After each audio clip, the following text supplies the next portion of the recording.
Hello friends, மீன் குழம்புனாலே நம்ம இந்த பானை சட்டியில் வைக்கும் போது அதோட டேஸ்ட்டே வந்து வேறு லெவலாக இருக்கும். ஸோ அதுக்கு முதல்ல நம்ம புளியை வந்து கரைச்சி எடுத்து வச்சுக்கலாம். ஸோ இது வந்து பச்சை வெங்காயமும் ஒரு 25 பல் பூண்டு, 4 வெங்காயம் 25 பல் பூண்டு வந்து நம்ம அரைச்சி எடுத்து வச்சுக்கோங்க. பாருங்கள், இந்த மாதிரி அரைச்சி எடுத்து வச்சுக்கலாம். அதுக்கப்புறமா ஒரு 5 தக்காளி எடுத்துக்கலாம். ஸோ அந்த தக்காளியும் வந்து அதோட மஞ்சத்தூள், மிளகாத்தூள் சேர்த்து அரைச்சிக்கோங்க. அதையும் ரெடி பண்ணி வச்சுக்கலாம்.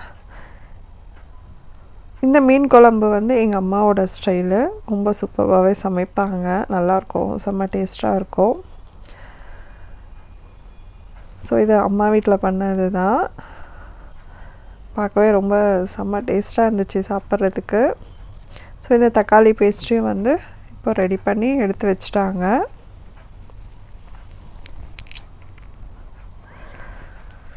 அந்த தக்காளி பேஸ்ட்டு கூடவே வந்து நம்ம கரைச்சி வச்சுருந்த புளி தண்ணியும் வந்து புளிப்புக்கு ஏற்ற அளவுக்கு நம்ம அந்த புளி தண்ணியும் சேர்த்து மிக்ஸ் பண்ணிக்கோங்க. அது கூடவே இன்னும் கொஞ்சம் காரம் பத்தலைன்னா நம்ம இன்னும் கொஞ்சம் மிளகாத்தூள் சேர்த்துக்கலாம். இப்போ மசாலாலாம் ரெடி பண்ணதுக்கப்புறமா மீன் வந்து நம்ம ஃப்ரெஷ்ஷாக கழுவி எடுத்துக்கலாம். இதுக்கு வந்து கொஞ்சம் கல்லுப்பு சேர்த்து நம்ம வாஷ் பண்ணோன்னா ரொம்ப க்ளீனாக வாஷ் பண்ணிடலாம்.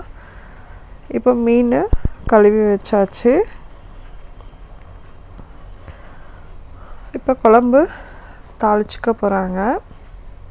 ஸோ குழம்பு தாளிக்கிறதுக்கு ஒரு பாத்திரத்தில் எண்ணெய், நல்லெண்ணெய் போட்டால் நல்லாயிருக்கும். இல்லைன்னா உங்கள்கிட்ட என்ன எண்ணெய் இருக்கோ அதை போட்டுட்டு கடுகு, சீரகம், வெந்தயம், அப்புறம் நம்ம வெங்காயமும் பூண்டும் அரைச்சி வச்சுருந்தாங்க இல்லைங்களா, அந்த பேஸ்ட்டு, இது எல்லாமே சேர்த்துட்டு அந்த பச்சை வாசனை போகிற அளவுக்கு நல்லா வதக்கி எடுத்துக்கோங்க.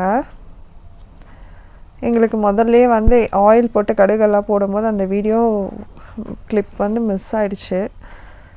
ஸோ இப்போ அந்த வெங்காய பேஸ்ட்டு நல்லா வதங்கினதுக்கப்புறமா தக்காளி, புளி சேர்த்து வச்சுருந்தாங்க இல்லைங்களா கரைச்சி, அதையும் வந்து மிக்ஸ் பண்ணிடலாம்.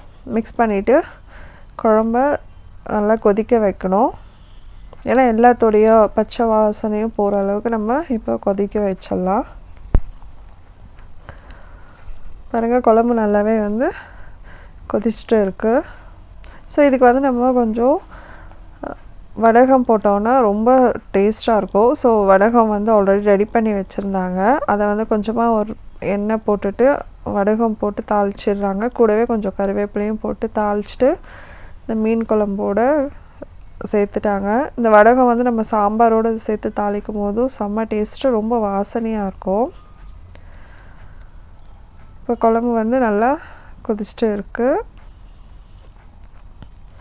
ஸோ இதுதான் வந்து வடகம். இது எப்போவுமே வந்து ரெடி பண்ணி வச்சுருவாங்க வீட்டில். எப்போல்லாம் காலி ஆகுதோ அப்போல்லாம் ரெடி பண்ணி வச்சுருவாங்க. ஸோ இப்போ குழம்பு நல்லா கொதித்ததுக்கப்புறமா ஃபிஷ்ஷை வந்து போட்டுடுறாங்க. ஃபிஷ்ஷு போட்டுட்டு மீடியம் ஃப்ளேமில் வச்சுட்டு நம்ம ஆஃப் பண்ணிடலாம். பாருங்கள், மீன் குழம்பு வந்து மண் சட்டி பானையில் வச்ச மீன் குழம்பு வந்து ரெடி ஆகிடுச்சு. ஸோ செம்ம டேஸ்ட்டாக இருந்தது.